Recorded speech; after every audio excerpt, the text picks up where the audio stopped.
Kothari. So he's the sort of founder, member of Colloquy, and member of many sort of people's movements. I mean, he's not a person that who could be sort of confined to an individual sort of place or event or something. He's a dynamic individual, contributed so much to action, so much to strategy, and sort of like being there all through. And whatever little I sort of know of him, like his very close interaction with the nature, also sort of ensures that there are very, very few people like him, sort of who are close to the nature, who sort of interact with nature and people living within the nature, and also come up with sort of theoretical perspectives, particularly his contribution towards what is very briefly described as RED, I'm radical ecological democracy. I know a little bit about that. So I'm really looking forward to Dr. Kothari. And then the next speaker is Professor Rohan D'Souza.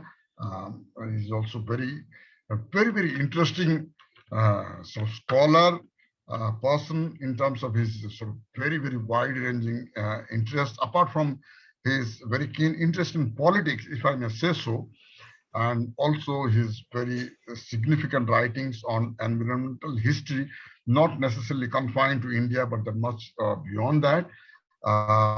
So we are really looking forward to listening to Professor D'Souza, and I'm also hoping that both of them might also tell us a little bit about this whole new obsession with what you may call as the degrowth or the post-growth phenomenon, because as someone from the economics background, I also know that even something like industrial policy, for instance, globally, the industrial policy has sort of started focusing on concepts of the SDGs.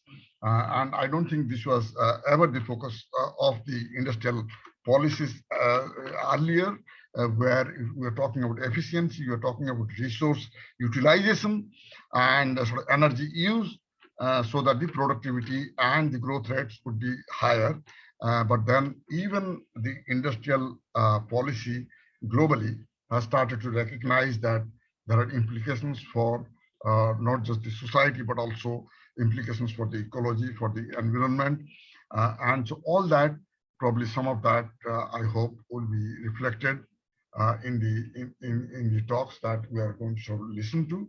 But then, as you know, that this is sort of more of an interactive event in which both Dr. Kothari and Professor Rohan would be sort of introducing us to some of the concerns, and then maybe they'll be more open to discussions. And I'm very happy also to include Dr. Lavanya Suresh. So sort of like she's also someone not from the economics background, but I also know very well that she really keeps track of these debates, these discourses, and it is Lavanya Suresh who would be moderating, coordinating, and taking forward this talk. So I'm really looking forward to all of you. I'm looking forward to really learning from you, though I sort of said that I'm the person in chair, but I'm essentially a listener in the larger crowd. So thank you so much. And let's start with maybe Dr. Kothari. You may please so start speaking, please. Thank you. I think we've just agreed that Rohan will go first. So. Okay. Yeah. Okay. I must say that my presentation is a bit of an advertisement for the main course, which Ashish will be delivering. So first of all, let me just warmly thank Dr. Keshav Das and for the organizers of the Odisha Economic Association for this wonderful opportunity It has a lot of warm memories for me because my PhD was in Odisha. And I spent many years actually in Cuttack and Bhubaneswar, and so it's a state and a culture that's very dear to me. So it's a great privilege and honor to be given this opportunity. But I know I'm short. We are going to be short on time, so I'm going to quickly jump into my presentation. I'm going to um, have a PowerPoint. So I'll share the screen, right? Just do let me know if you can see it. All right, yeah, and I need to, what's that? Oh, it's full, right? It's already full, yeah, it's fine. Yeah. Okay, great. All right, thank you so much. And let me quickly start. So here is what I offered as a way of talking to economists, that on the question of sustainability, will environmental historians be of any benefit to environmental economists or to economics? This is the sort of the challenge I set myself. And so when I present, I'm hoping you will understand that what I'm trying to do here is, as an historian, what we think of economists and what we think the field of economics is about. Yeah, so just please keep that in mind when I walk through this. My presentation is essentially methodological. I'm trying to urge you to think in a certain direction and not necessarily in terms of new facts or evidence that I'm bringing forward. Yeah, so oh, does this work? Is this moving? It didn't move, right? Oh, okay, it did. All right. Okay, so I mean, for most of us, economics really refers to a very famous definition by Lionel Robbins sometime in 1932, but also something that was extended in a 1935 republication of his book, An Essay on the Nature and Significance of Economic Science, in which he says economics as a science which studies human behavior and the relationships between ends and scarce means that have alternative uses. Yeah. Now the thing is, economics generally tries to pitch itself as a kind of an objective, neutral, and a field very close, though it's in the social sciences, it's very close to the sciences in the way it presents many of its understandings of the world. Yeah. But even Lionel Robbins was very clear that economics belonged to the social science. And he said that much of it was deductive reasoning, which is abstraction, which is mathematics, which is reasoning, rationalizing, rather than any primary natural science work, such as laboratory work or experiments and so on and so forth. So in much of economics really is about getting the means and the ends to talk. Yeah. And one of the reasons why economics is taken very seriously is that it is a field that really speaks and addresses policy. It's a very muscular field in that sense. And part of economics is very dedicated to figuring out ways to discuss how nations or even individual calculations respond to the challenges of progress and growth. Yeah. And policy, to a great extent, is about the common sense of government.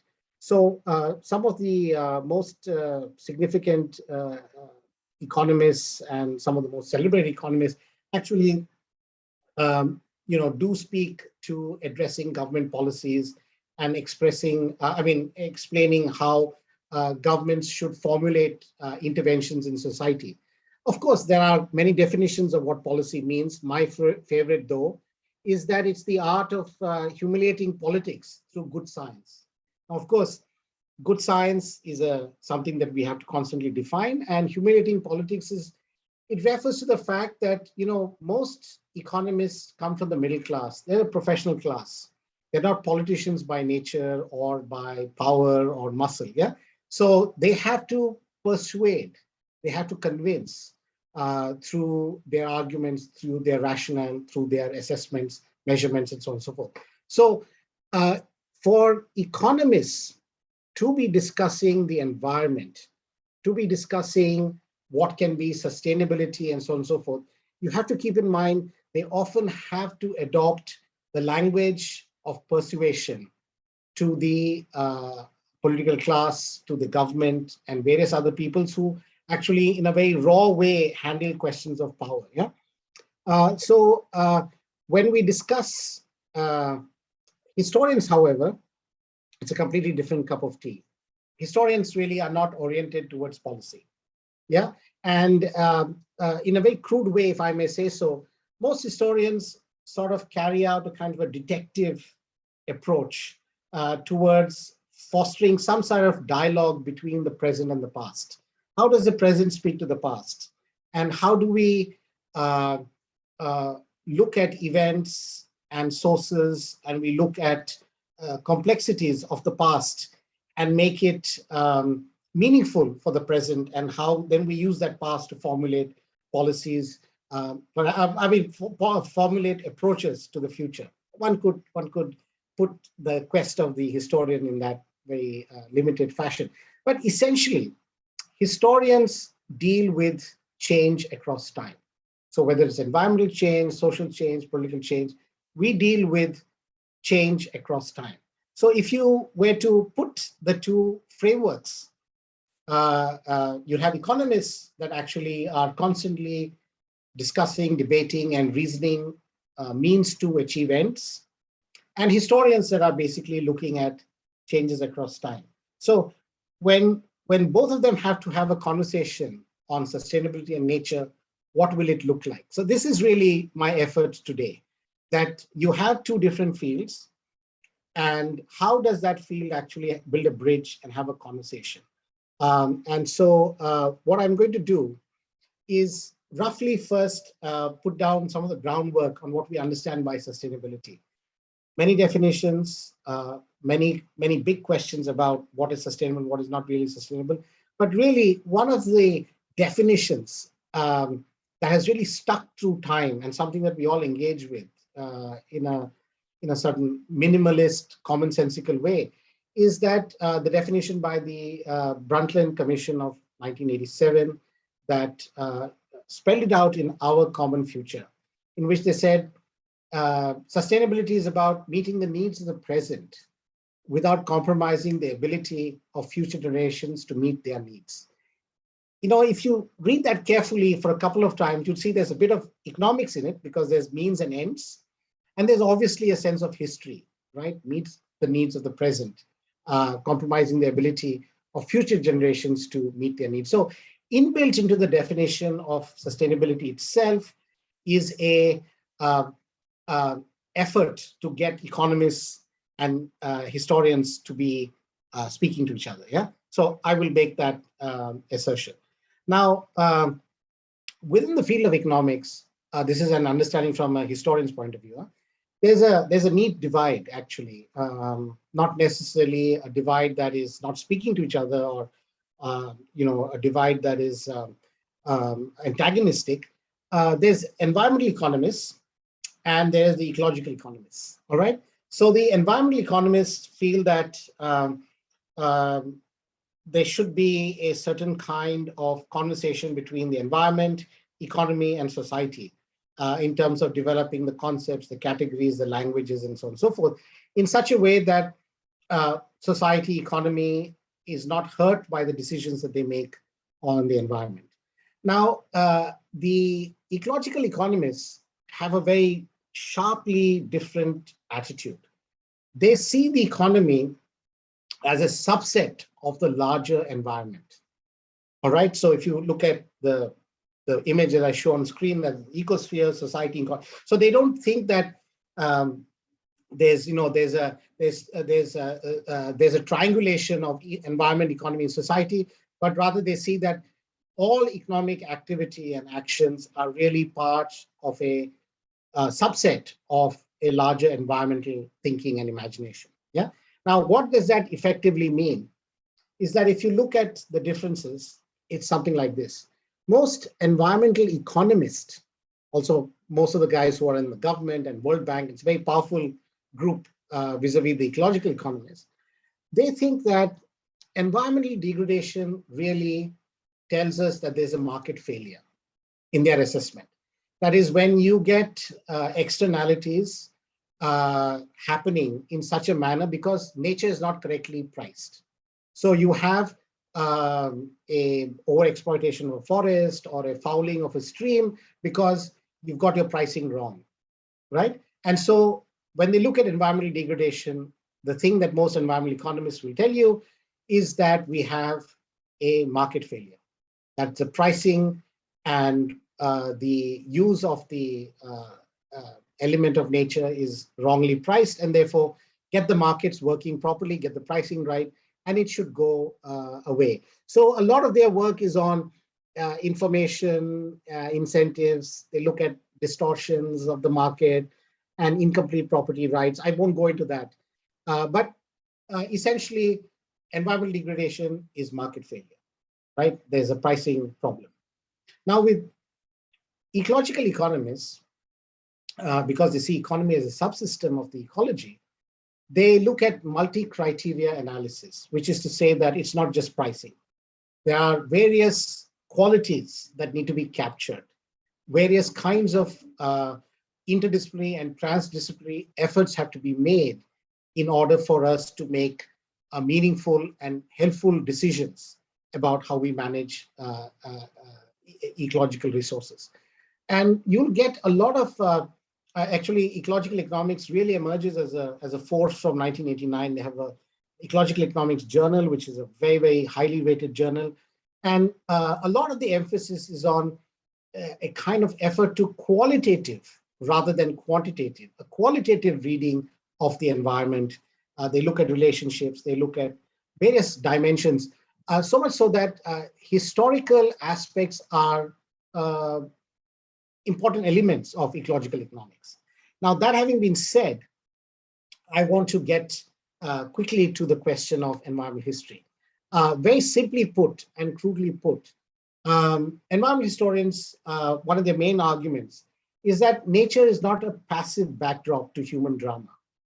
That human events, political events, economic events, social events, all of them in which nature plays a role, a vital agency is also there for the role of nature. Yeah, and what most environmental historians try to do is they look at how human beings or social political systems bring about ecological transformations, and how humans or human behavior or social groups deal and respond to environmental change in the natural world. Yeah, so we have that difference of emphasis between economists who really environmental economists who think about how to set the markets correct, ecological economists who want to use different criteria to actually make sure that our interactions are meaningful and sustainable.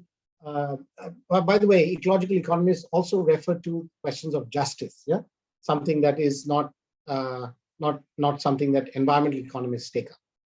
And environmental historians, of course, they look at how human impacts change over periods of time. Sorry, this is all very basic because I want to underline that the South Asian environmental histories of South Asia are a very vast, I mean, it's a huge field now with lots of contributions from various significant writers and thinkers who, someone like Ramchandra Guha is an extremely well-known intellectual and someone who has contributed immensely to the environmental history field.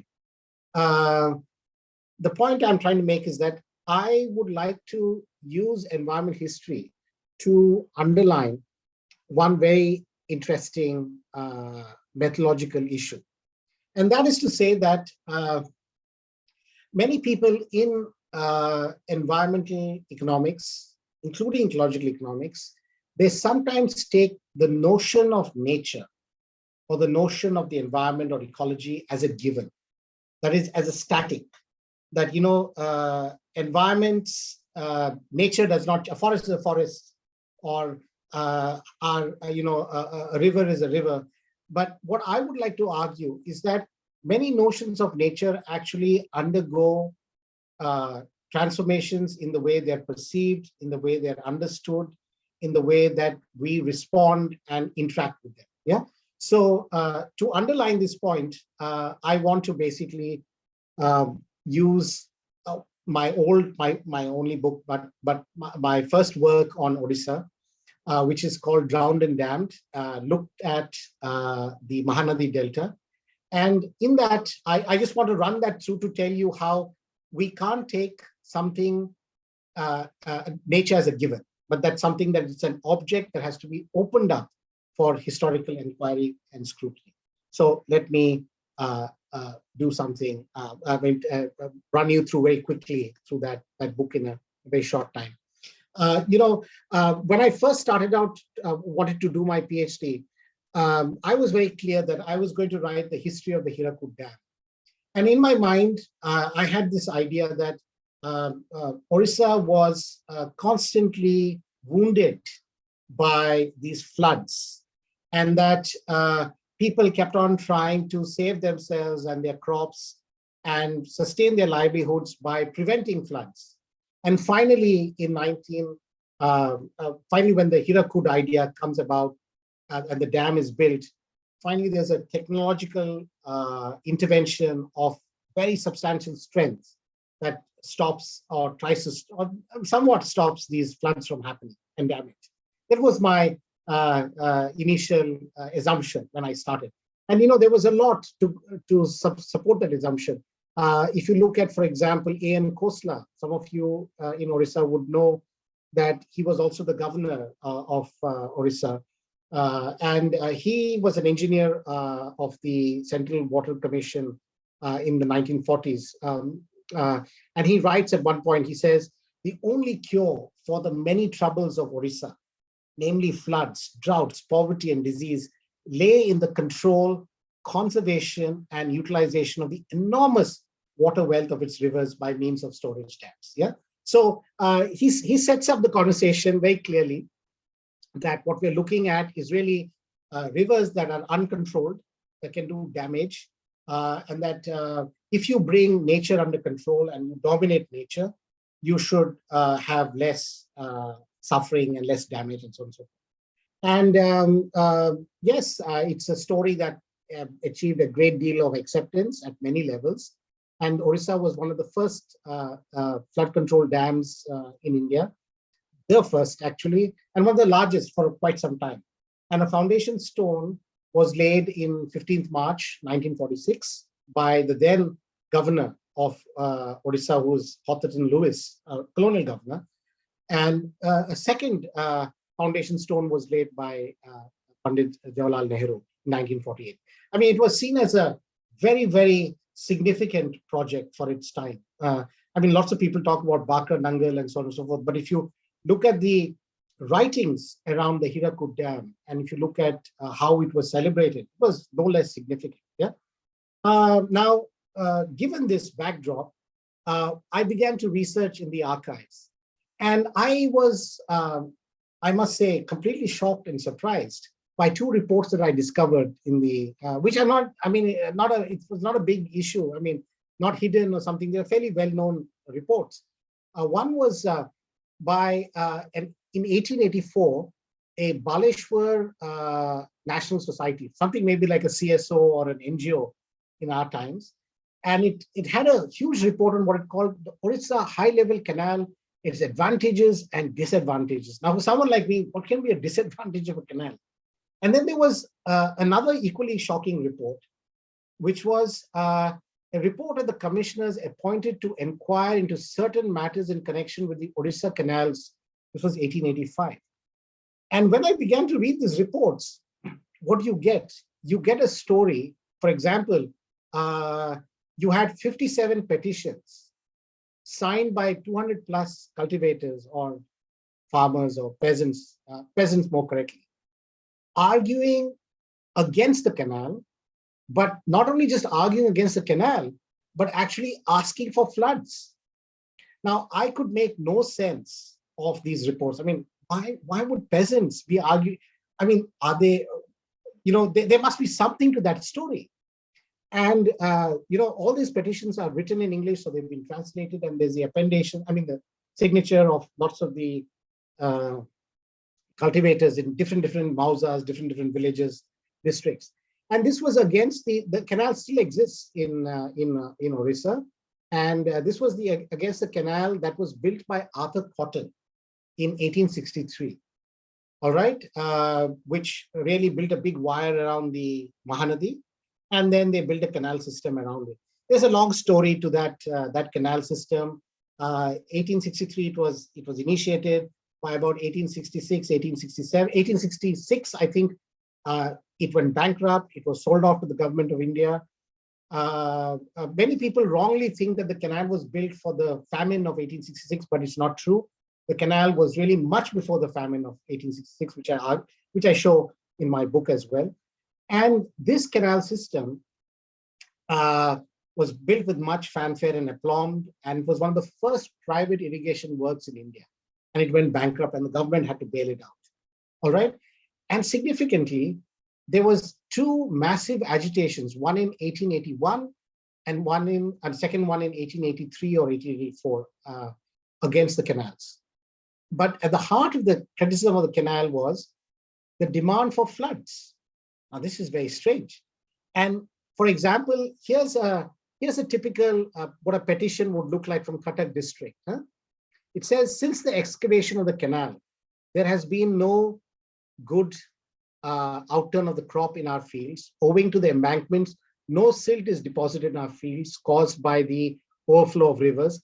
Therefore, the outturn has fallen off. Still, we are paying the land revenue, the road and public works cess, the zamindari dak cess, bribes and other cesses for which we have become poor and involved in debt. Now, the peasants are not only writing against the canal, not only demanding for floods, but in many of the petitions, what they're saying is, please get rid of the embankments, please get rid of the canal system.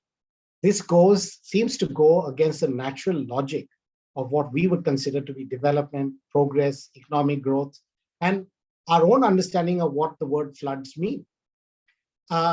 Subsequent to that, I began to find a huge number of records by engineers and by the police saying that people were destroying the embankments, they were cutting them, and they were breaking them, and they wanted the flood waters onto their fields. Yeah, and so on and so forth. It's there all in my book if you have the patience. But essentially, what I'm trying to convey here is there a story, the dominant story at the policy level, at the government level, at the level of high science, is that floods are bad.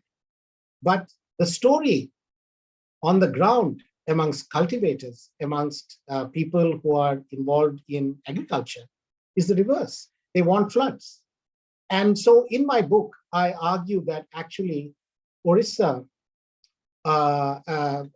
was not really a flood-prone country. And in 1928, the engineers and the scientists, there was a famous committee of 1928. There's a long story of how the committee got constituted. And I still think that it is one of the committee that gives the most radical opinion on floods in Orissa. It says, the problem in Orissa is not how to prevent floods, but how to pass them as quickly as possible to the sea. And the solution lies in removing all obstacles which militate against this result, means all the embankments. To continue as at present is merely to pile up a debt which will have to be paid in distress and calamity at the end. This is engineers and various members of that committee, including some lawyers, I think, who arrive at this conclusion after their inquiry. All right. So what my argument in the book was, is that historically, deltaic Orissa was a flood-dependent agrarian regime. People harnessed floods, and this very same landscape was transformed into a flood-vulnerable landscape because of colonial. In the book, if you have the patience to go through, I show how the introduction of permanent property in land actually caused this disconnect between the rivers and the landscape. Yeah, and that what you get in the 1860s and 1880s and all is this very dramatic moment in which there's a demand for floods and there is an opposition from the government and from the British who want to preserve property.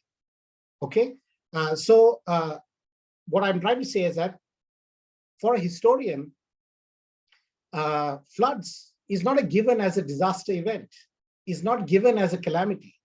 It gets constructed as a disaster event and as a calamity. And that as a historian, if you begin to read voices at different levels of society, you get a very different notion of nature.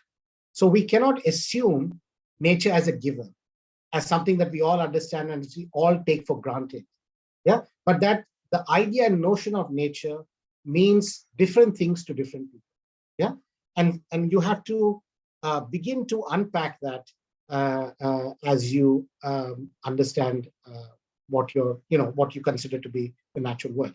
So I should have, in my opinion, the Hirakud Dam is not a structure for flood control. It is a monument of forgetting a long history of flood utilization. Okay. Now, of course, my book covers how the 1928 Radical Report gets buried, how Vishweshwarya comes, then including Khosla, and Gandhi, Ambedkar, Nehru, all these figures of the Indian movement, freedom movement, come together, but accept the colonial understanding that floods are calamitous and disaster events. Yeah, all right. So, and I also in my book, with the most laborious chapter, not recommended reading, but if you have the time, I discuss how the Marathas and the Mughals had a completely different understanding, how their entire revenue system was based on on how to tap people harnessing floods. They knew exactly, I mean, not that it was less brutal or less, Orissa has a long history of remembering Maratha brutality, especially, yeah.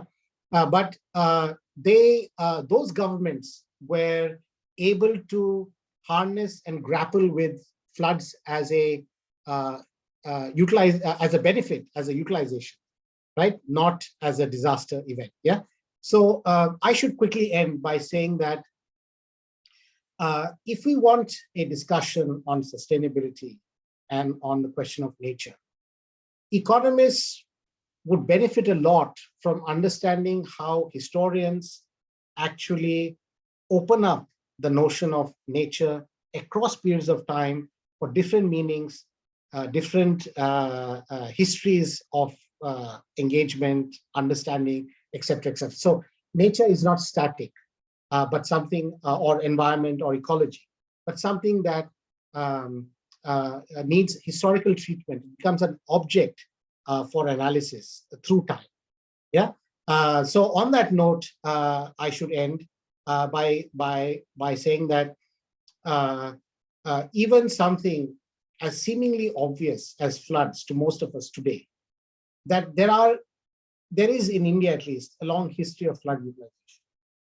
But somehow, because of ideas of progress and economic growth, and the fact that a lot of the middle class are engineers who don't work the land, are not peasants, but who are, schooled in IITs and well, not those that didn't have IITs, but in engineering institutions, they quickly absorbed this idea of a disaster event. Yeah, right. And so, as a historian, I'm kind of arguing that it will serve us good that we need to have a sense of history when we discuss sustainability, and more importantly, we need to have a sense of nature and environment and ecology if we are to understand sustainability issues. Yeah. So thank you, and I hope I've done well on time. Thanks.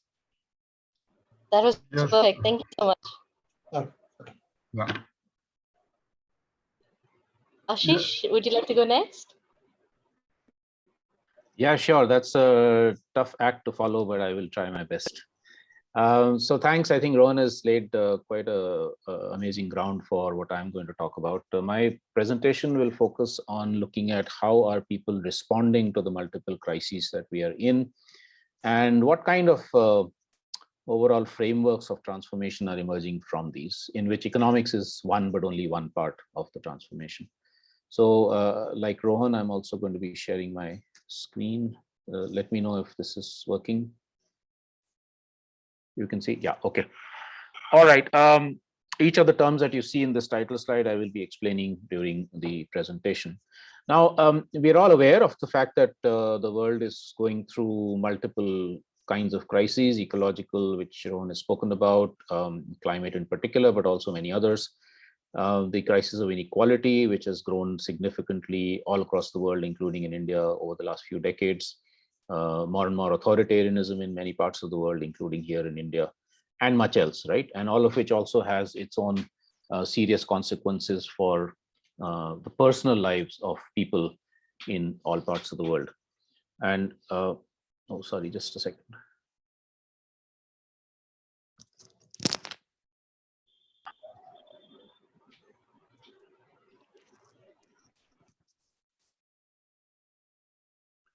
So sorry about that.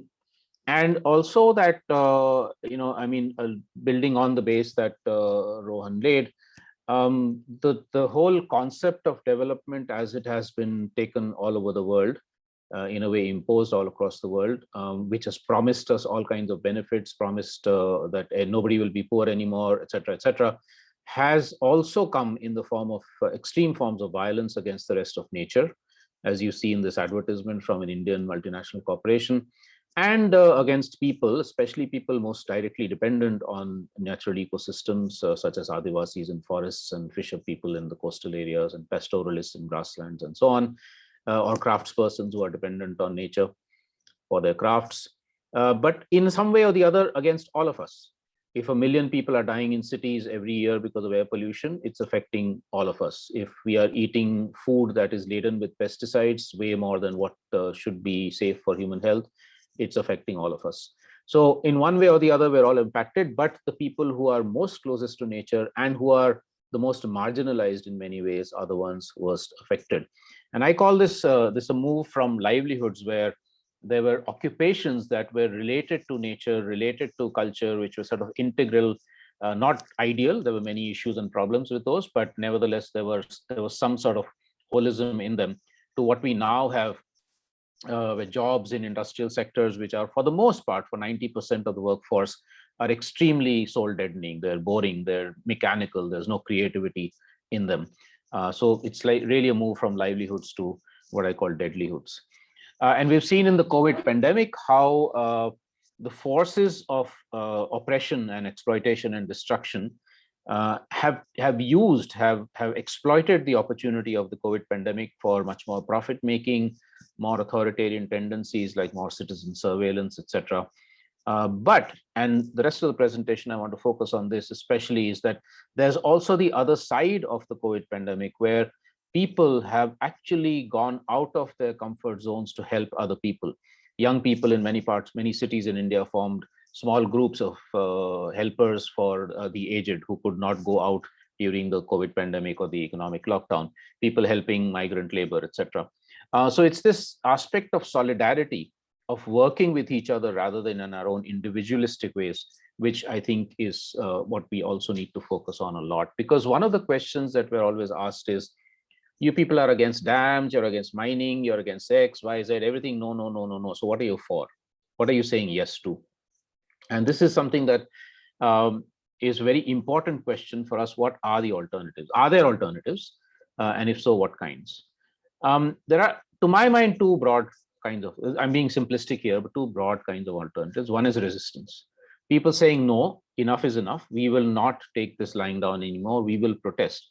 This picture is from the Indravati Basin in central India 30 years back, where Adivasi communities, 300 villages, protested against two mega hydroelectricity projects, dams very similar to the Hirakud one that Rohan spoke about.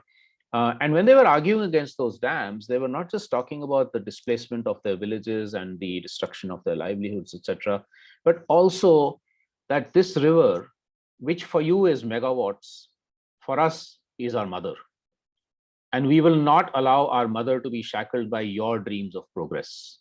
So you can actually see in these sorts of resistance movements, different ways of looking at the rest of nature, at looking at each other, of relating to each other, then, compared to the dominant view of growth-based economic development that that has been imposed on us. And we see these in resistance movements of various kinds. The farmers' movement, which was so incredible over the last year, the anti-racism movements, the peace movements in Burma, Myanmar, the youth climate justice movements, and many others. And why it's very important to also look at these resistance movements is because they're also not accepting the so-called solutions that the same system is giving us. Those who created the climate crisis are saying now, okay, let's do geoengineering, let's do market fixes. The environmental economics argument that Rohan spoke about, that, okay, it's an externality, we'll fix it with prices, or we'll fix it with better management or with technology. And even the whole sustainable development goals kind of, to some extent, falls in that sort of superficial solution, which is being questioned by these movements. But then the issue arises, okay, we're saying no to these, what are we saying yes to? How do we meet people's needs and aspirations? How do we meet needs of energy, of housing, of water, of food, of wanting to have a voice in decision making, of gender justice, etc., right? We have multiple different crises which also need to be responded to through proactive, constructive action. We've been documenting and being involved with a number of these across India and in other parts of the world. And I want to give a little glimpse of the kinds of transformations people are already doing, not just asking for it or conceiving it, but already doing.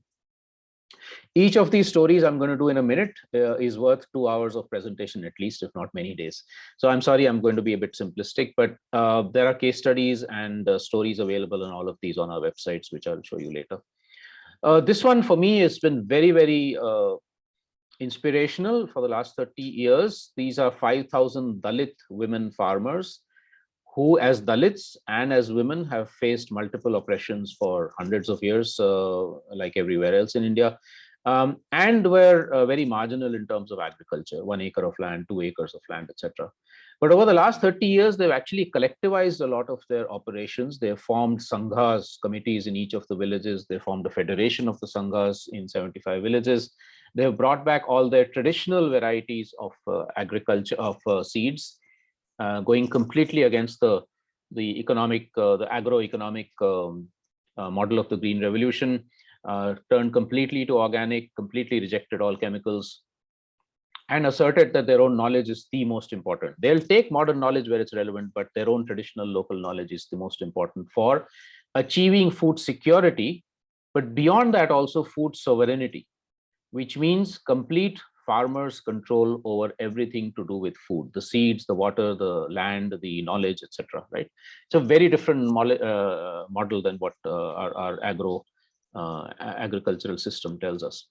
And the same farmers who were suffering from hunger and malnutrition 3 decades back are today not just food secure, but they've also been providing food to the district relief measures in the COVID pandemic period. Let's move a bit further south. This is central India, the same region where that movement against the big dams took place, which I spoke about earlier, where 90 villages have declared that they will be the ones to take decisions in their village. They will not accept governments doing top-down decision-making. They won't accept corporate control in their areas. They've taken back control over all the forests using the Forest Rights Act.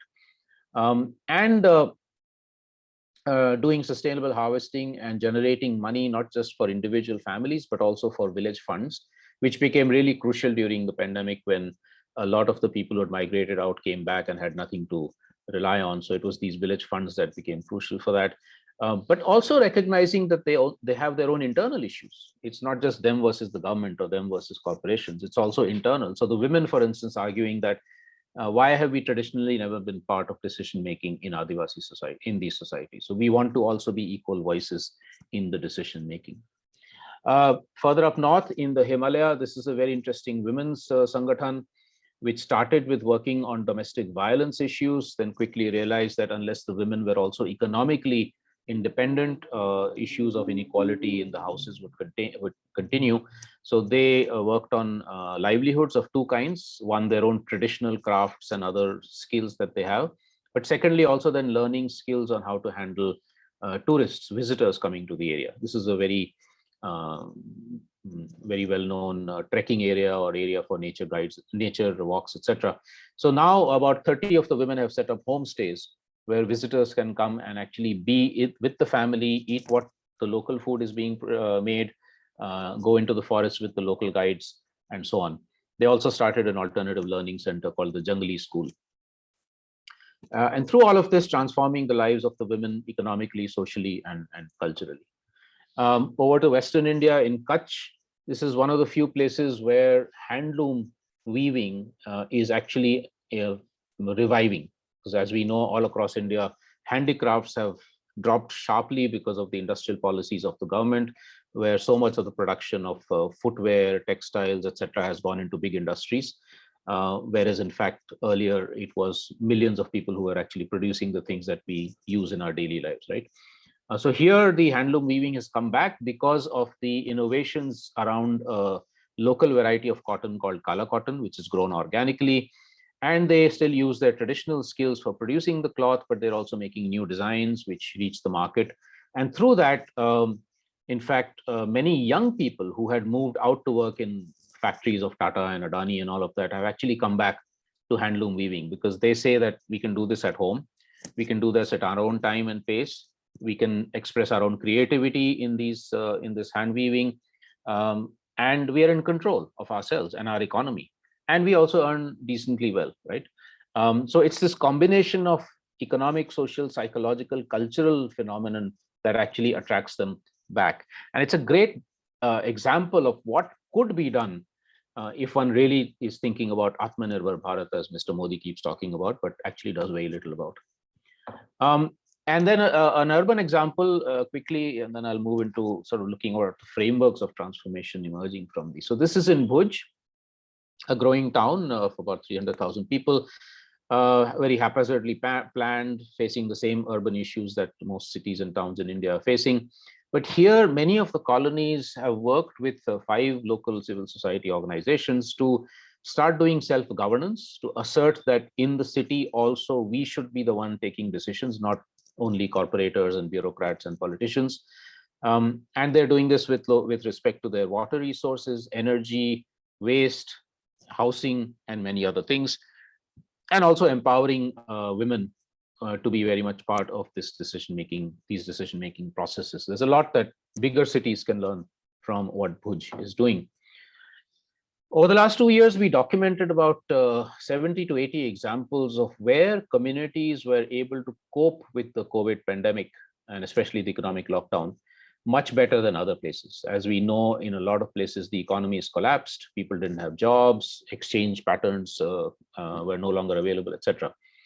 But there were these 70, 80 examples where, and there are probably many more, but we've documented these, where because the community spirit and life had sustained or had been revived, because they had collective access to and control over resources like forests and land and water, because they had localized exchanges, not for basic needs, not depending on somebody 1,000 kilometers away, and many other such factors, they were actually able to cope with the pandemic much, much better. And there are crucial lessons for us in this, which I'll come to in the next few minutes. Similar, very interesting alternative examples in technology, in media, and other sectors of life. I don't have the time to go into these, but you actually find thousands of examples of where people are trying to take back control over the media and over technology and innovations and R&D and stuff like that, because what they're arguing is that what's happening in the big institutions and corporations is not necessarily actually of benefit to us, and it is also very ecologically destructive. And finally, of course, probably the most important, or certainly one of the most important sectors, is education, because this is where all of us are learning what we are going to become as human beings. The British, who were extremely clever, actually put in an education system which was meant to brainwash us into becoming brown sahibs. Unfortunately, most of the education system is still like that. Macaulay, so-called Lord Macaulay, who actually brought in this education system, said very clearly, if Britain wants to continue ruling India, it cannot be only through the military and police. It is actually much more effective to do it by brainwashing people into believing that they need to be ruled. and that they in turn need to rule the masses, right? So that's exactly what's been happening. But these are learning centers that do things very differently. They build on principles like Gandhiji's Nayi Talim, where he said that it's not just about learning with the head, but also the heart and the hands. It's about generating environment in which innate creativity can be furthered, where curiosity can be sustained and not crushed, and where you're learning physical, material, chemical, etc., sorts of things, also with doing things like this example of the picture that you see here of those kids in the sugarcane field, are where they're making sugarcane juice and learning how to do that, but also learning the chemical and physical properties of sugarcane and sugarcane juice. So you're actually mixing multiple things rather than just focusing on one thing. I wish I had more time. I would have gone into looking at some of the most interesting and fascinating examples from all over the world, but I'm not going to do that. Maybe I think just one example I'll give you after this. And by the way, if any of you feels disoriented by this map, that itself is a very interesting conversation, because the so-called normal map, the so-called upside map, is the one that was made during colonial times, where Europe was put on top, and Europe was actually made to look much bigger than the actual size of the continents. You can see here how actual size, how much bigger Africa is. So everything that we do and learn actually has colonial tinge to it, and we have to question that and ask ourselves, is this really the truth, or is this one kind of truth and maybe there are others? Just a couple of examples. This is a very, very inspiring one, because it is an attempt to create an ecologically more democratic society, ecologically more sensitive, more democratic society, especially through women's freedom and liberation, in the middle of the most war-torn part of the world, and the least spoken about, incidentally. Everybody's talking about Ukraine. Nobody's talking about the fact that hundreds of people are actually being killed every month by Turkish invasion in this area of Kurdistan. Even now, nobody's talking about it. But in the middle of that, the Kurdish community, along with others, has tried to create a zone of, or a large region of relative peace, with localized economies, local radical democracy, etc. And some examples of non-capitalist economies in the middle of the most capitalist societies in the world. In Greece, in Luxembourg, in Portugal, in UK, all across the European continent, you'll actually find anti or non-capitalist shops, businesses, economic activities, exchange, non-monetary exchange, using time as a exchange factor and not money. Lots of incredible examples of this, where people are saying capitalism is not the only model of the economy. And finally, I think if we look at the sorts of movements we're talking about, where people are showing the possibilities on the ground, but also then putting pressure on governments to change policies, we then begin to find that, yes, governments also do respond. To the extent it's possible within a state system, it's limited, but within the state system, to the extent it's possible to bring in at least some progressive laws and some progressive policies, which will enable these alternative examples to spread faster, or enable at least disable the disincentives that farmers and others are facing when, for instance, chemical pesticides are subsidized. Instead of that, if you actually start supporting organic farming, as is happening in some states now, you will begin to see these sorts of changes happening much faster. Odisha, since we're talking about Odisha, has a very interesting millet mission, which I believe is trying to do something very differently from other states to try and promote millets. Okay, last 5 minutes of the presentation, I'm going to try and present, based on these and hundreds of other examples, the kind of sort of a conceptual framework of transformations taking place. We call it the flower of transformation, which has 5 petals of change and transformation. And I will look at each of these very quickly, right? So there's the political, the economic, the social, the cultural, and the ecological.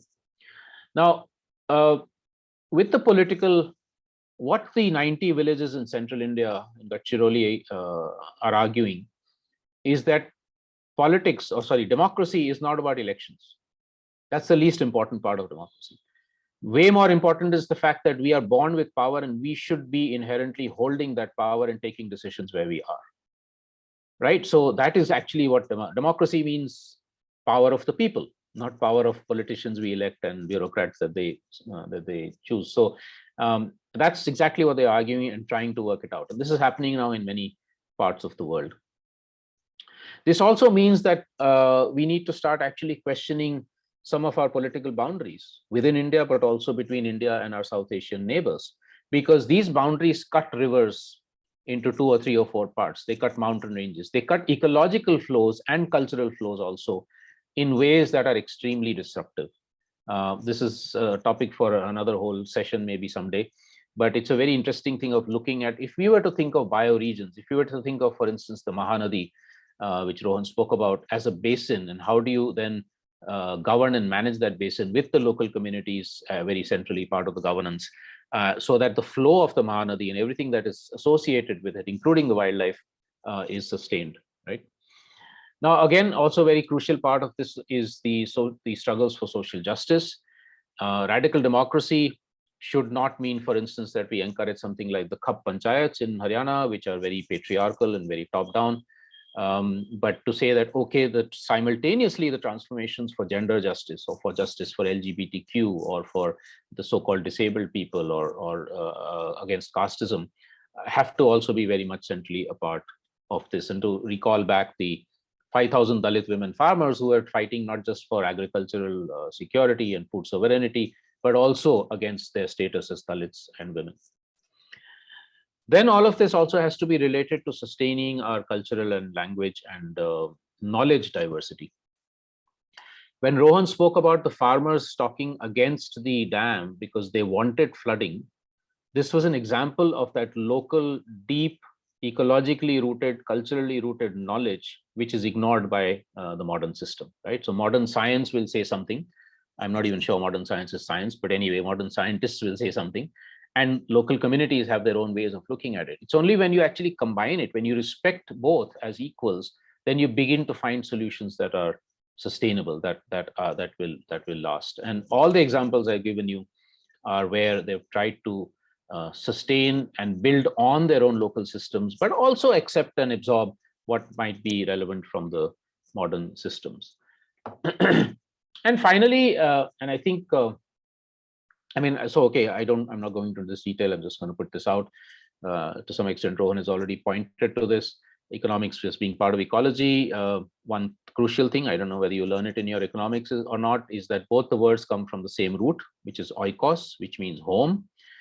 And so how can you manage home, that's economics, unless you know your home, which is ecology? So very clearly, if you separate the two, it makes no sense whatsoever. But this economic transformation then is also against globalization of the kind we have, financial globalization, economic globalization that we have right now, and saying that at least for basic needs, for water, for energy, for housing, etc., you need to have a certain local self-reliance to the extent that it's possible. Where the reins of the economy, means of production, are owned not by capitalists. I just read today that Adani's become the 3rd richest man in the world. How he has become the 3rd richest man in the world is a very interesting story, but we won't get into that right now.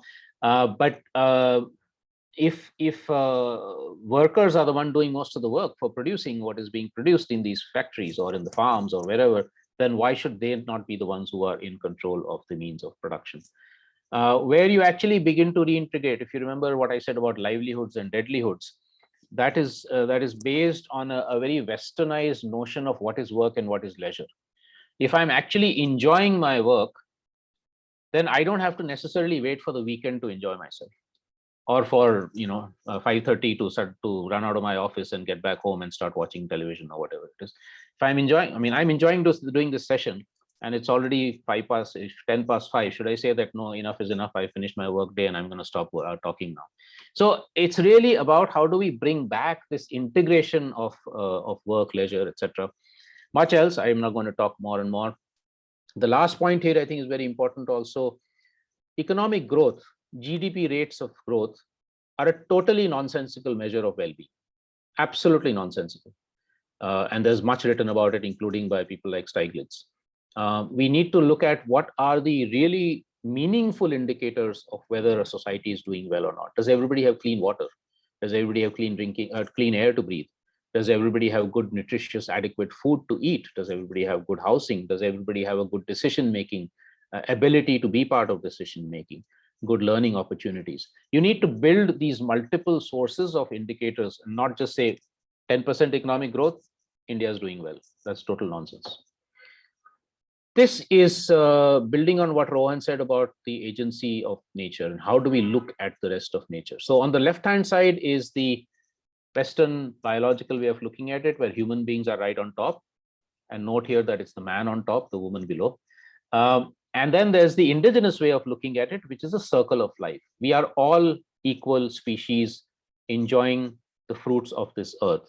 And who gives us the mandate to actually be ruling the earth in a way which is against other species? So how do we reintegrate ourselves within nature, accept that the humility that comes with being a circle of life, and accept that it's not just human rights, but also the rights of the rest of nature that has to be part of our ways of being. So this is the last slide before I get to just a quick thing on a process that we would invite you to be part of, which is that the most important element of this transformation, story of transformation, is really about values, ethics, principles.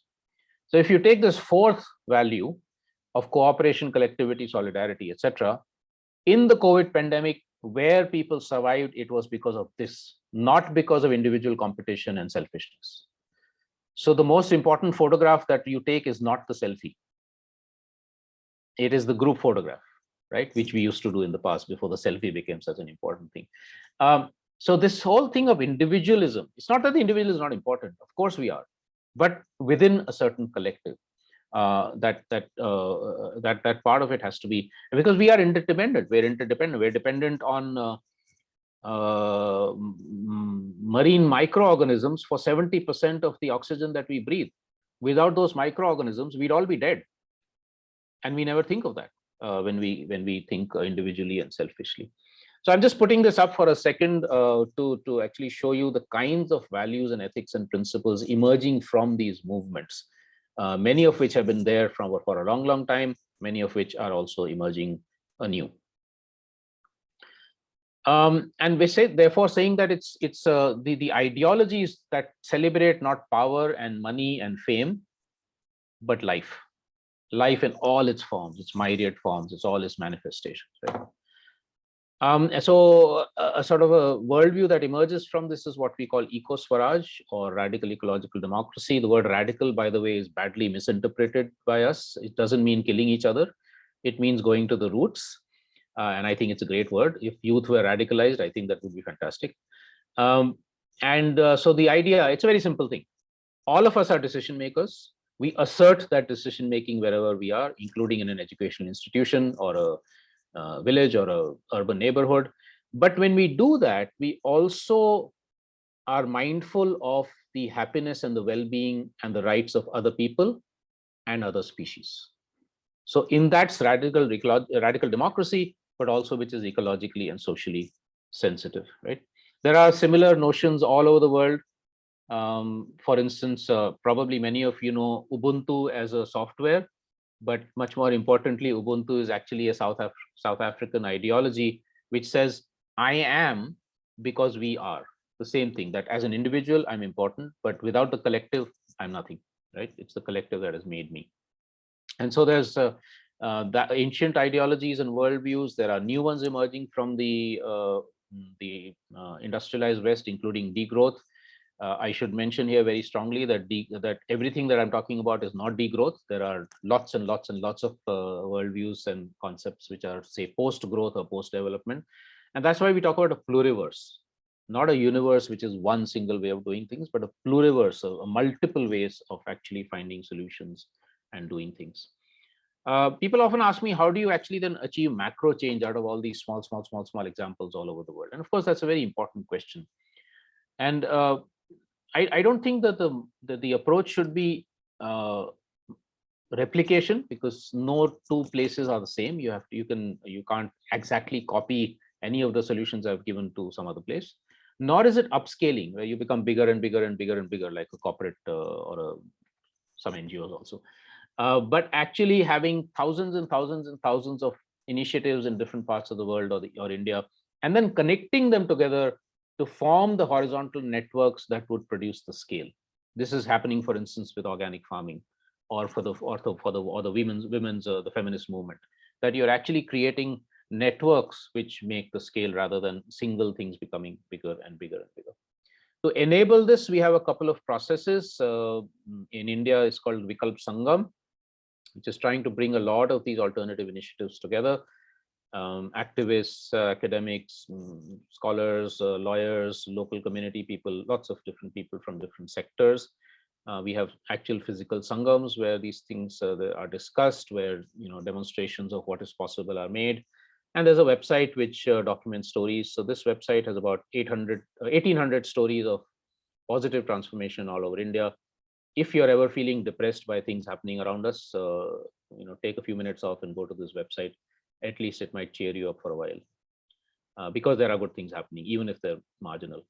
The same thing we're now doing globally to connect up similar movements all over the world, to learn from each other and create more of a critical mass for macro changes at the global level also. There's a number of publications on this. I will put in the chat when I finish. I'll put the links to where you can download these for free PDF versions. And that's my email ID for anybody interested in continuing the conversation. Thanks a lot. I think I used the same amount of time as Rohan, so I was following in his footsteps, which is slightly over, but still have enough time for discussion, I hope. Stop sharing. Oops. Yeah.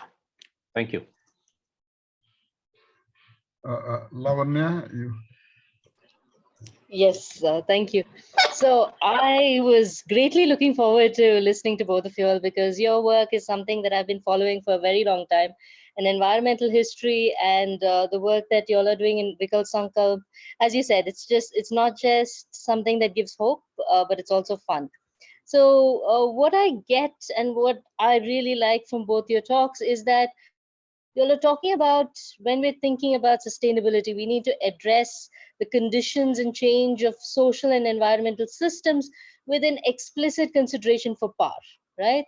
And you all are talking of social and environmental change with an understanding that there's a better, less coercive, less exploitative, and more sustainable way of doing things.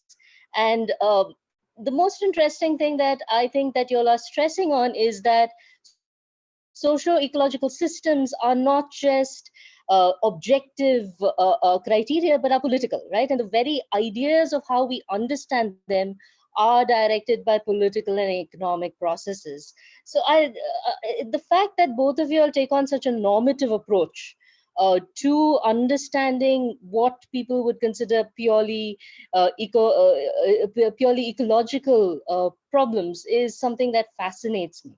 So I was just hoping that before we open up the discussion, please feel free, the participants, to put your questions up in the Q&A box. I shall read them out. I thought I could just talk to you all a bit about both of your talks. This one's addressed to Rohan. So to a great extent, what you're saying is a critique of modernity, right? The assertion that modern technologies and markets can optimize production, right, and lead to better outcomes is something that you're critiquing to a great extent, right? And you're critiquing it from the lens of history. So how then do we then move away from a more romanticized version of alternative technologies? Yes, Rohan. So, can I answer that? Is that okay? I'm so sorry that I might have conveyed that impression that I'm asking for us to return back to some traditional way of thinking about handling floods.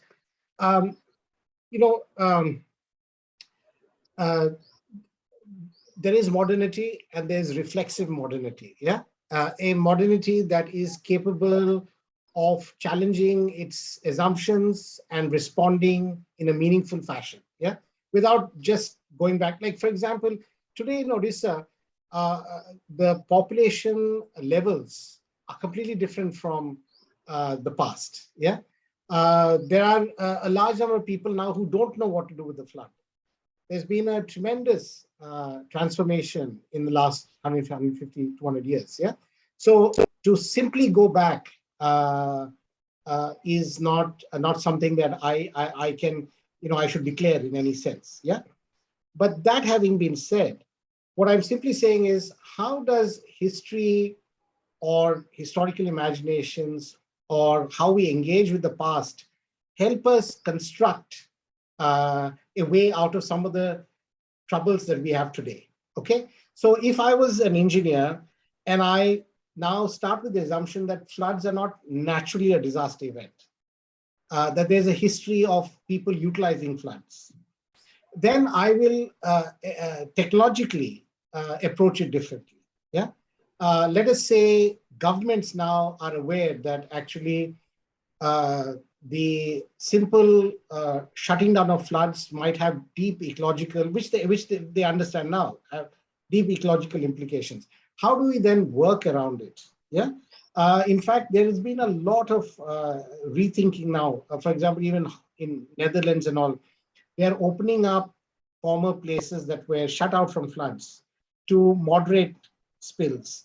They do understand that flooding is part of land building, so you need certain kinds of space for the rivers. Yeah.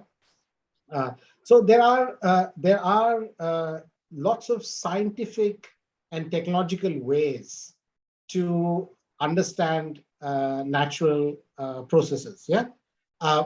Which also tells you that certain kinds of understandings that were considered scientific and correct in the past can be revised. That does not make you someone who's anti-modern or anti-technological or anti-science, or just that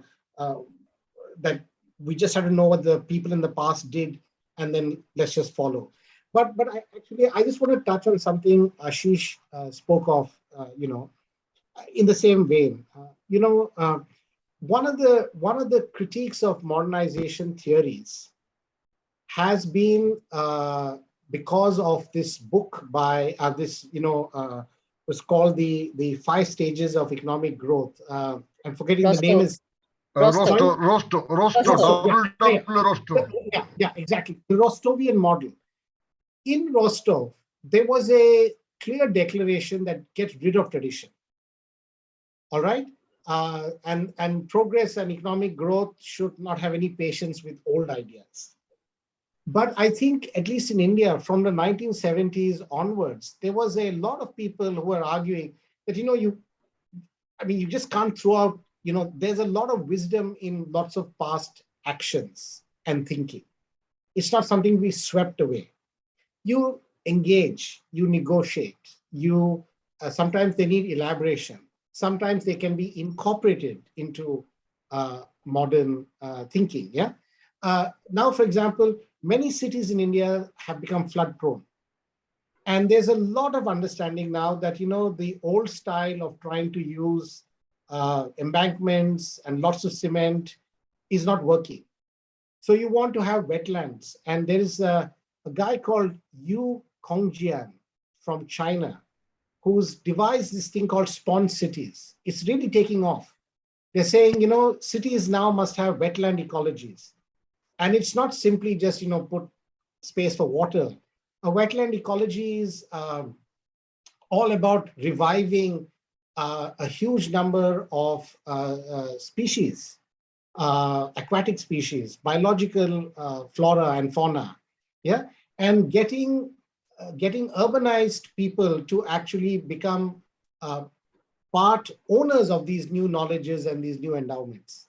So it's not simply saying, okay, so one of the problems is when we are talking about modernity, we're also talking about the fact that modernity has a lot to learn from the past, and it has a lot to learn to move forward. There are sort of puzzles and impasses we've reached, and we can't solve it on the old assumptions and the same ways of thinking. Yeah. So in fact, the modern claim that the traditional mind was imprisoned in its past is actually unfair and untrue. that throughout histories, people have been evolving on different principles, different thinkings, and different ideas. And I think a lot of Ashish's work testifies to that, that rural societies, what we often refer to as livelihood-based cultures, are very robust intellectually and very robust in terms of their adoption of technologies and thinking. So this, simplified saying, oh, you're in the past, you're imprisoned in your old ways, things are changing, that is not true. That is a caricature of history and of the communities. What I think Ashish points to, and so brilliantly, and I envy so much of how much he travels, is the fact that India has this huge diversity of communities, groups, histories of different ways of thinking about the entire subcontinent. Yeah, and there is no need to eliminate them. Okay. On that note, I mean, but I guess you're getting where I'm going to. Yeah. Exactly. Yeah? Exactly. Thank you so much. Yeah. I think that's a very rich answer to the question, and also the questioning of the assertion of superiority of the knowledge that's transferred from the global north and how that is so problematic is a very, very interesting point. I wanted to ask Ashish about something. So you have addressed a number of issues, and I love Kalpavik. It does give me a lot of hope. And your book, Alternatives, as I've told you, is something that also has a lot of that. Now, in all of your examples, you address different forms of discrimination, patriarchy, racism, capitalism, statism, anthropocentrism. Now, all of these are systemic in nature, right? But when we think about the alternatives, they are at the local level. Now, how do we achieve systemic change, even if we were to network local level alternatives? How do you then address issues that tend to come from structural inequality? Yeah, thanks, Lavanya. I mean, I don't think anybody has a good answer to that. These are all explorations we're all doing.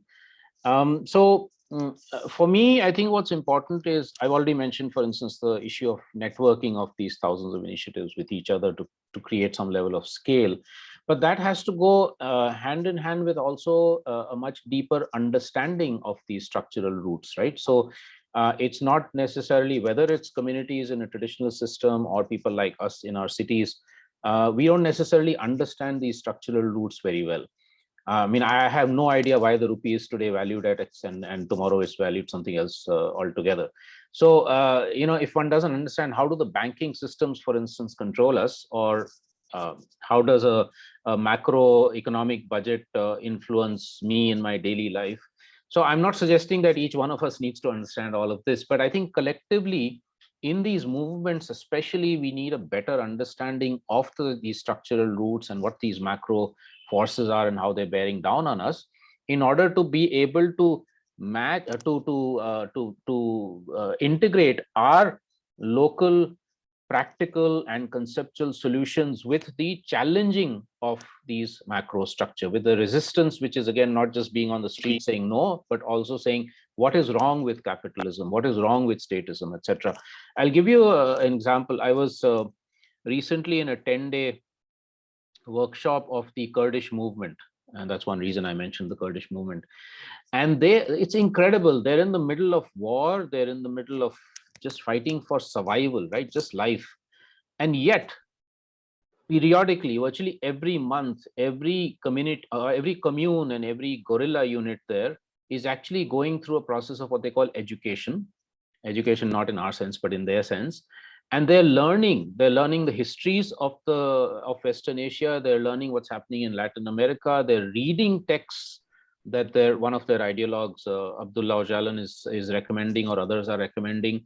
They have a genealogy academy. Genealogy means is their feminist ideology. They have 5 such academies in Kurdistan, right, where they're going deeper and deeper into the history of patriarchy, in what was there before patriarchy, in feminist societies 5,000 years back, etc. This is happening in the middle of even just surviving the war, right, and creating the practical alternatives on the ground. it's through this that they're able to first show that there is an alternative, and also what's wrong with the system, and where do we attack the fundamentals of that system. Now, if we're able to do this, if there's 500,000 farmers in India who are able to do agroecology and get together with their own local diverse methods, but get together on some common principles, understand the fundamentals of green revolution and the macro agroeconomy, forces, etc., here and globally, and challenge it through something like the farmers' movement, that's how you actually then would create, I think, this combination.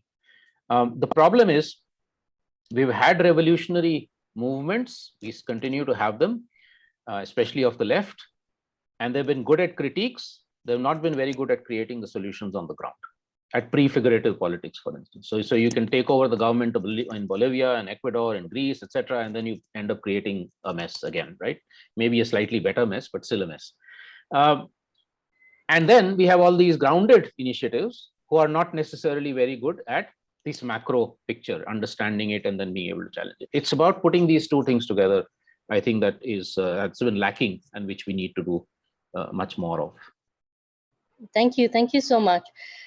So one thing that I want to get back to, that two of the questions that came up by Sushanta, who talks about food security, or Srijit Mishra, who's talking about conflict, is the core of this particular talk, which is sustainability, right? Rohan, you started with this definition that development that meets the present needs of the present without compromising the ability of future generations to meet their own needs. It's so vast. It's so sustainability of what, right? So if I were to go to a more nuanced definition of sustainability given by Lile, who he talks in his 1990 seminal paper, he says the sustainability is the existence of the ecological conditions necessary to support human life at a specified level of well-being through future generations.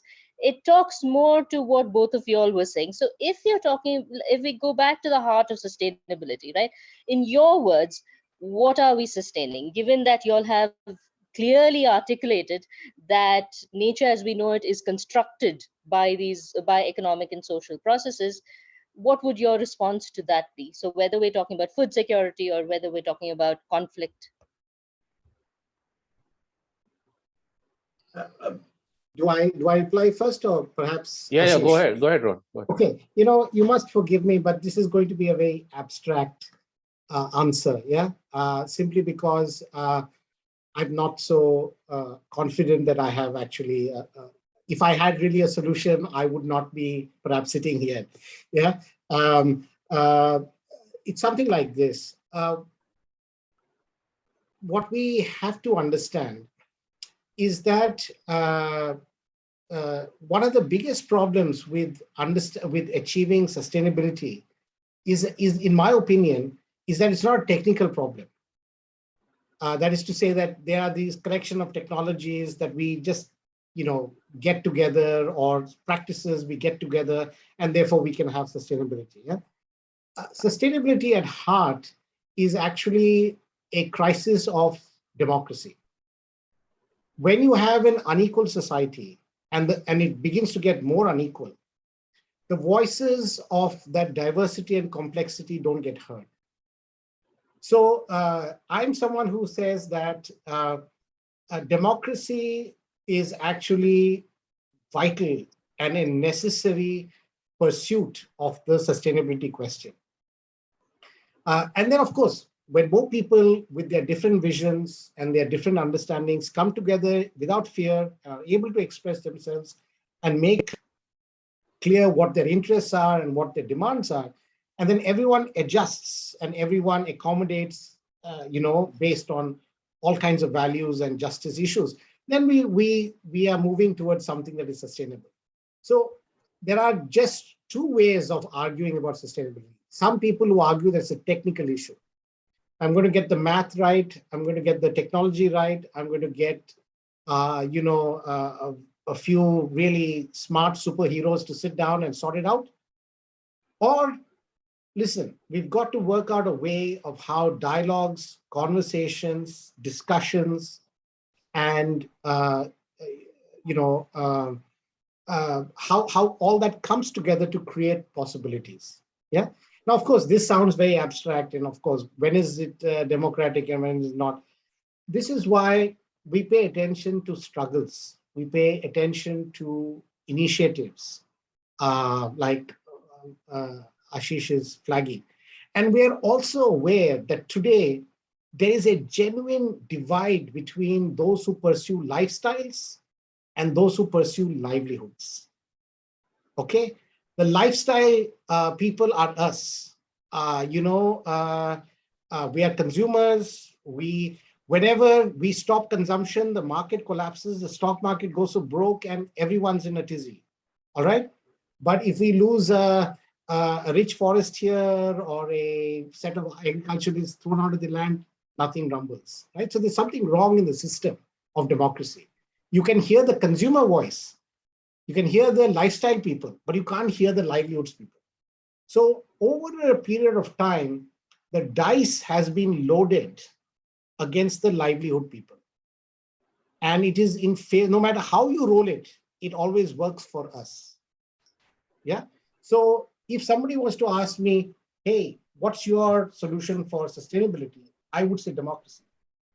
There has been a substantial erosion of our ability to listen to other voices. And here's the tragedy. If the consumers win, which they have been winning, they are now endangering the whole planet.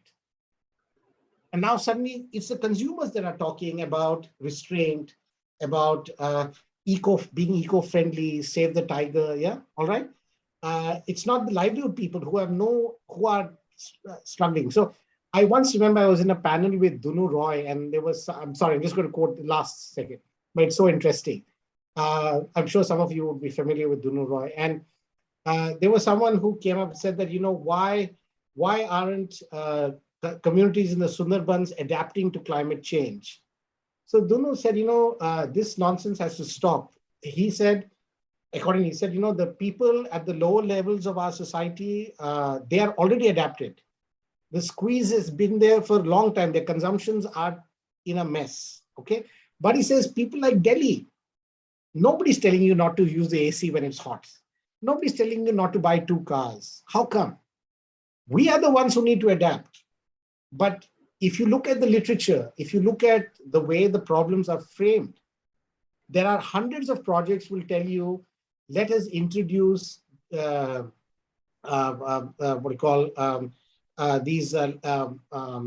solar lamps in villages so that they will reduce their footprint.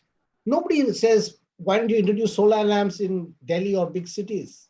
Nobody talks about that at all. There's an incredible, because if you look at the livelihood narrative, it's about consumption, market, stock market, new technologies, education abroad, that you can't touch, right? So the dice has been loaded against the livelihood people. It's loaded in favor of lifestyle. And even right now, as we are sinking, we are still blaming them, all right, that they're not adapting fast enough. And I can tell you the number of projects I have seen for getting rural people to adapt to climate change. It's immense. Nobody has ever asked the rich guys to adapt. Never. They have private planes, they have consumption. Nobody has got a meter on any of the rich people in India, how much they are, how big is their footprint. Yeah. So people like, Ashish's work very significantly is a corrective to this imbalance between livelihoods and lifestyles. Yeah? And you know what the really worst news is? It is at the level of aspiration, even the livelihood guys want to get on the lifestyle bandwagon, because we have created the impression that our livelihood, our lifestyles are sustainable. So this is a very diabolical. So that's why it's not a neat answer, but it's an answer that must acknowledge that we are complicit in many ways in this narrative. We're not outside of it. Yeah. All right. Thank you. Sorry. So, Lavanya, I'll take this on by also responding to Susanta and Sahu's questions in the Q&A. I'll try and put them together in a space of 2-3 minutes. Susanta is asking about sustainability in food security, and Sahu is asking about localization of the SDG. So again, obviously both relate to the larger issue of sustainability. So I think there's two crucial elements here, one of which is what Ron spoke about, but I'll also mention it a bit. So first one is, for any kind of sustainability in the real sense of the word, not the distorted sense that it's being used all over, respecting the earth is number one. It is the foremost thing. Now, if you look at the Dalit women farmers that I mentioned of DDS, the 5,000 farmers, they say the earth and the seed has spiritual value for us. They have their own, they're their own entities. We will respect them. We will celebrate them in all our festivals. And by the way, they celebrate Hindu, Jain, Muslim, all sorts of festivals, even though they are supposedly Hindu. And we will never do anything that will disrespect or violate the earth and the seeds. You know, when they first started these movements, they were looking around for where do we still find the traditional seeds, and they found that there were women, the poorest women with like a room that is a, you know, tiny room is the only house that they have, where they had stored seeds for a generation under their beds in clay pots. That's where they found a lot of the traditional seeds still, because for them they were heirloom seeds, they were sacred, right?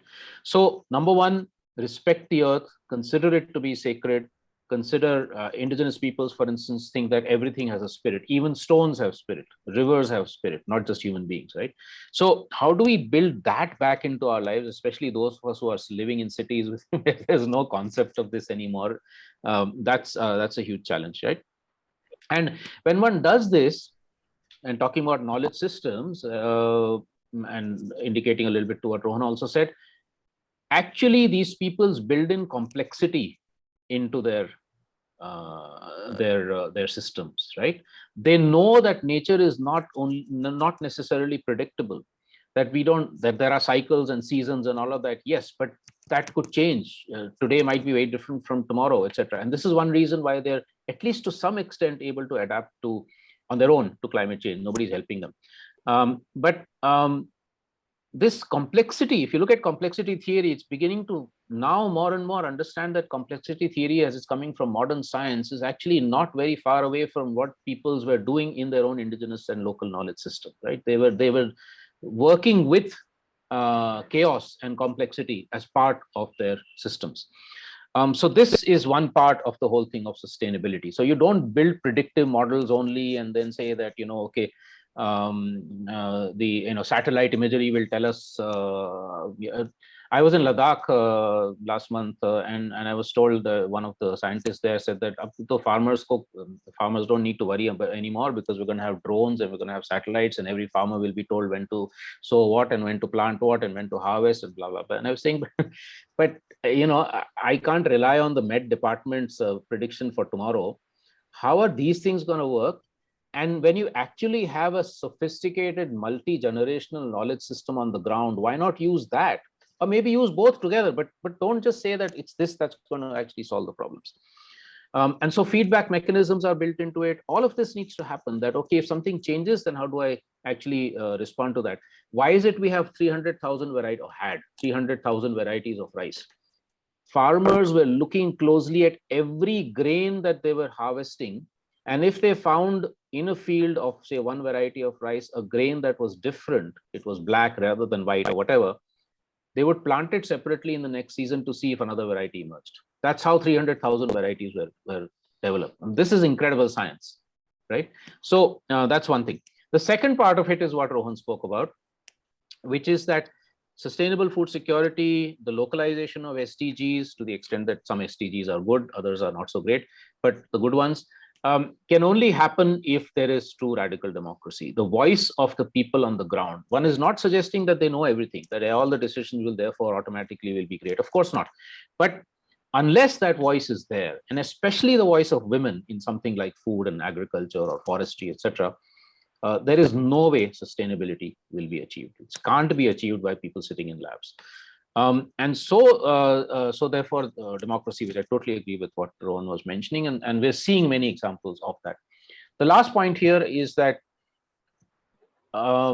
we also need to work at the scale of landscapes.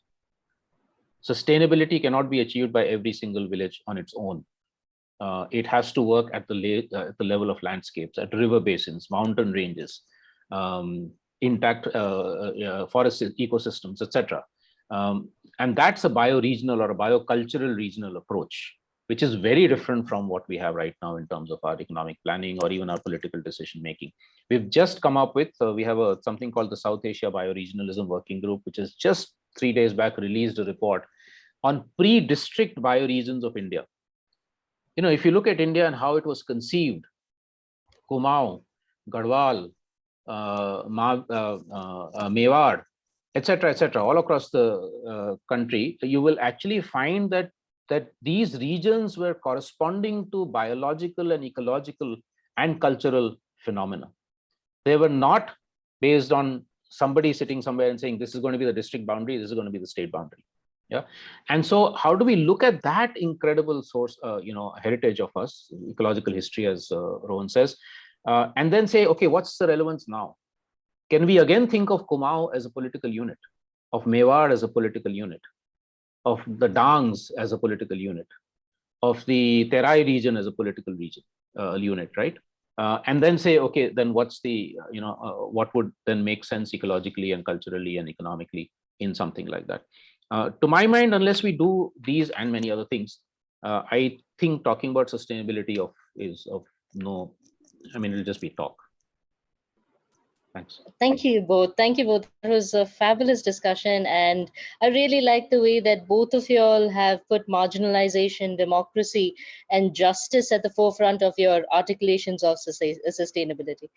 So we've run out of time. So now I would hand it over to Professor Das. And thank you so much. I really enjoyed that. It has been a fascinating session. And I think before we should move on to that, there is just one question from Professor Mamta Swai for Ashish Kothari. That if you could please respond to that. If you can read that, or shall I read this out? No, I got it. I sorry, okay, I missed that earlier. Yeah, maybe just quickly if you can.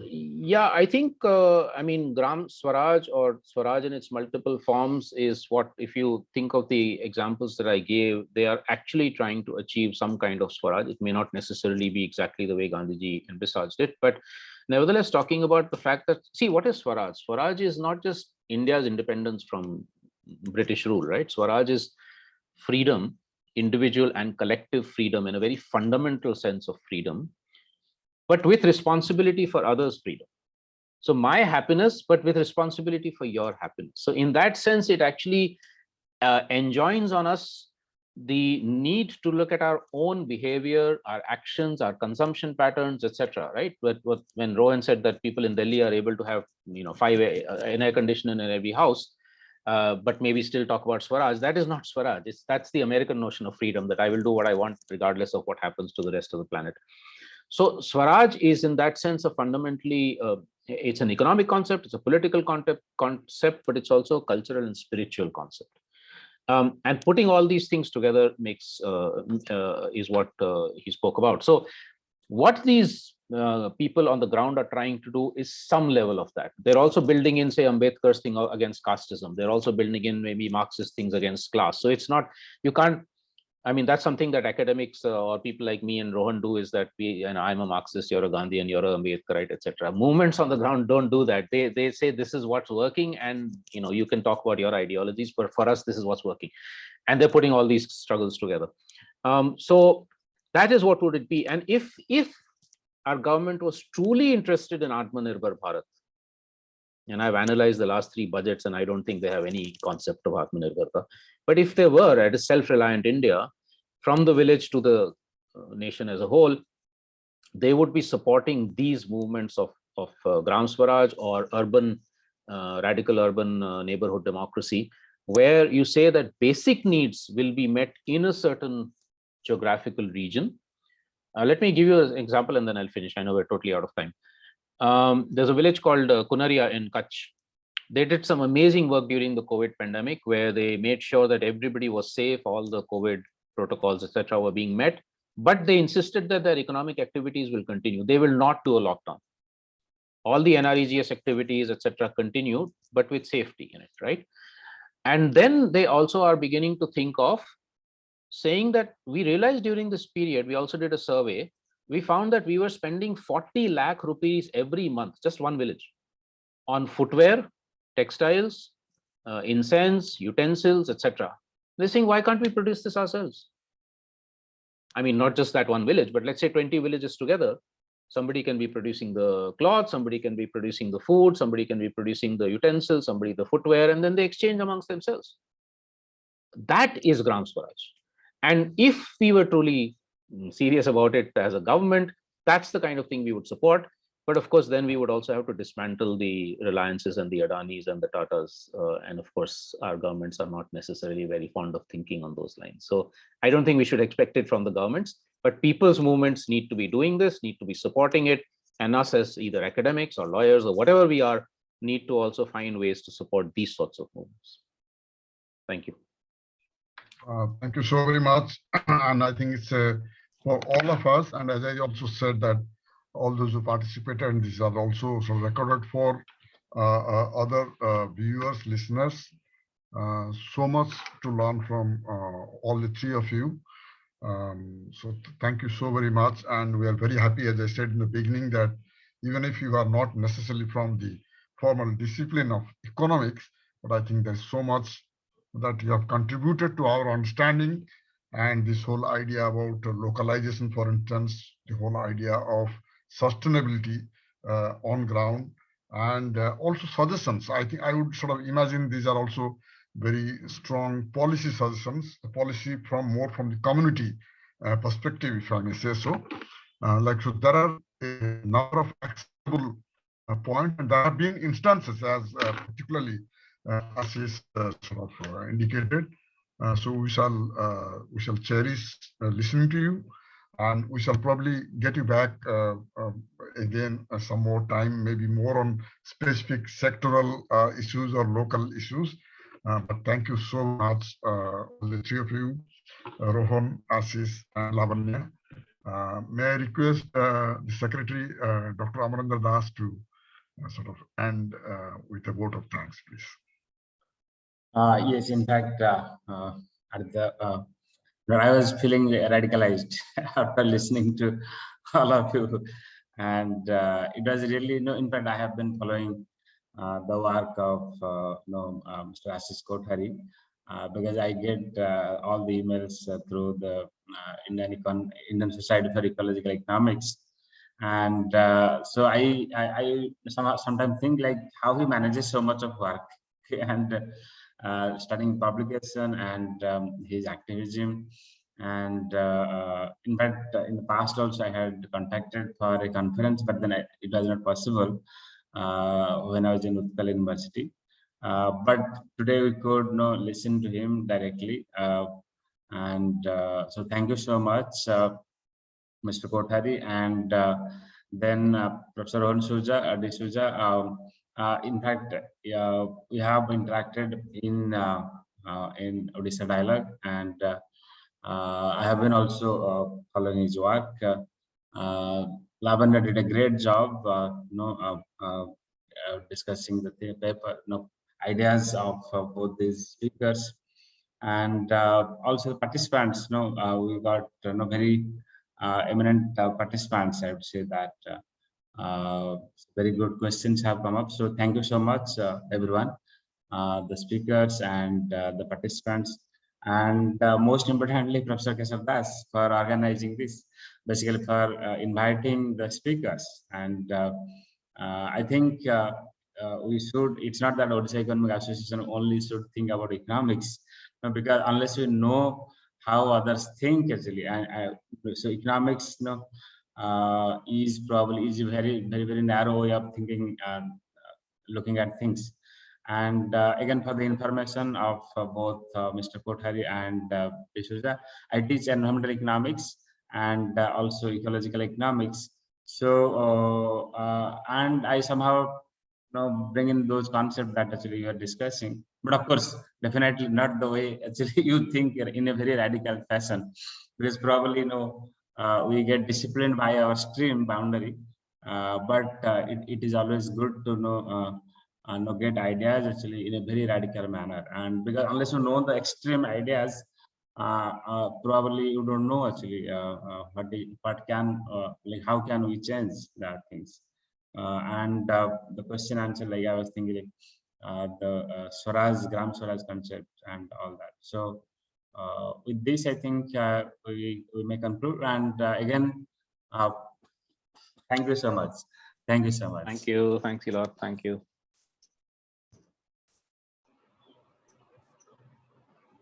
Thank you. Thank Bye. you. Bye. Thank you, everyone. Thank you so much. Thank you. I'll write Thank you. emails. Thanks. Okay.